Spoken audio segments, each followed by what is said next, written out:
Hey guys, and welcome to QualityShot. Breaking news: Novak Djokovic says he would rather miss out on future tennis trophies than be forced to get the COVID vaccine. This has come in a wide-ranging interview that was taken exclusively by BBC. So it's Amol Rajan. I'll give him the credit, of course, and you can watch it over on the BBC website.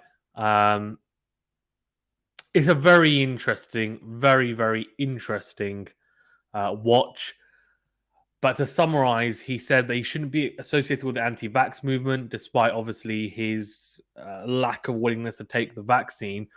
However, he did say that he was willing to sacrifice taking part at Wimbledon and Roland Garros over his stance on the vaccine, and said that's the price. He said, to quote him directly, "Yes, that is the price I'm willing to pay."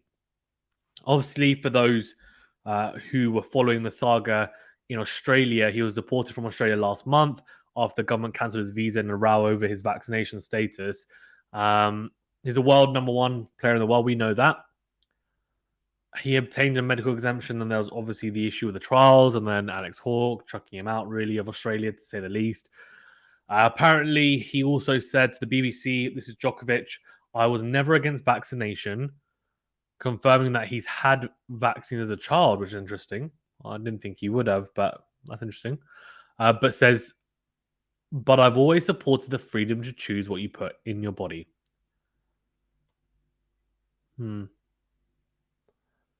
And when he was asked about why he was willing to forego potentially taking part in the Grand Slams over not taking the vaccine, he was asked. So the interviewer, Amol Rajan, asked him why. And he replied, "Because the principles of decision making on my body are more important than any title or anything else. I'm trying to be in tune with my body as much as I possibly can."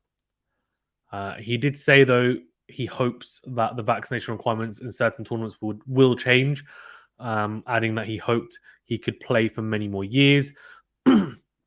He said he's always been a great student of wellness, well-being, health, and nutrition, and that his decision has been partly influenced by the positive impact that factors such as changing his diet and his sleeping patterns has had on his abilities as an athlete.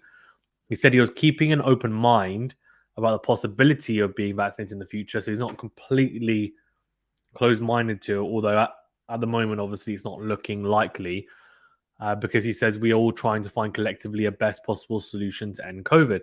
So I was never against vaccination. I understand that globally, everyone is trying to put a big effort into handling this virus and seeing hopefully an end to this virus. He says he's not above the rules on vaccination, which, is fair enough. It's very intriguing. He says he's got an open mind, but as things stands, he will not give a jab. So Novak Djokovic may not be partaking in the French Open or Roland Garros in very soon, in a couple of months' time.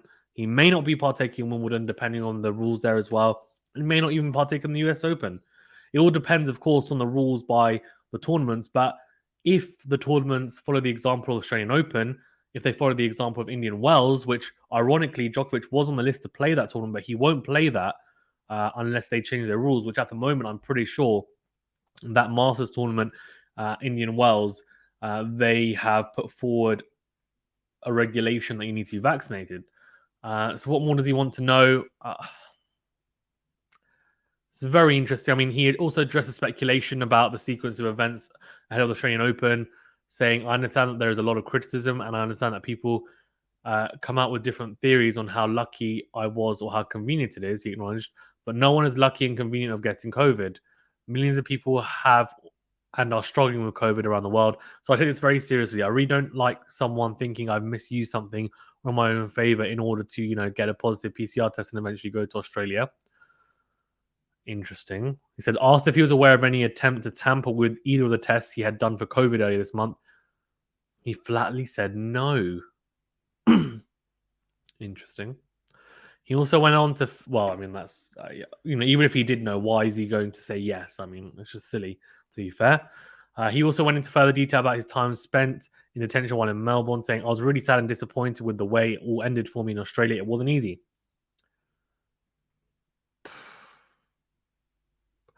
And then a couple of people from I guess, people that are not in Djokovic's camp and kind of you could see, well, you could say are quite subjective, I guess. A few people. So, five-time Wimbledon women's doubles champion Pam Shriver said she hoped the right trusted person could sit down with Djokovic and walk him through all the steps that make the science of medicine trustworthy. She said him not getting the vaccine was terrible for tennis and said he was seen as a leader by many people, both in Serbia and throughout the world. And Tim Henman, former British number one, of course, said he thought it was unlikely Djokovic would be stopped from playing there as the tournament was planning to follow government guidance.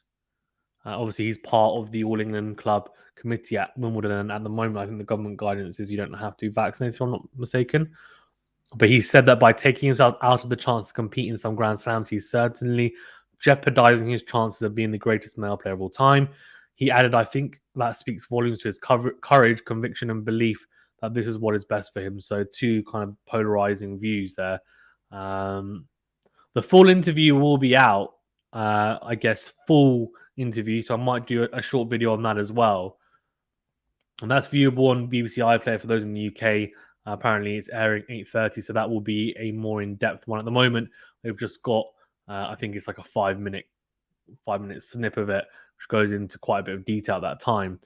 Very intriguing, though.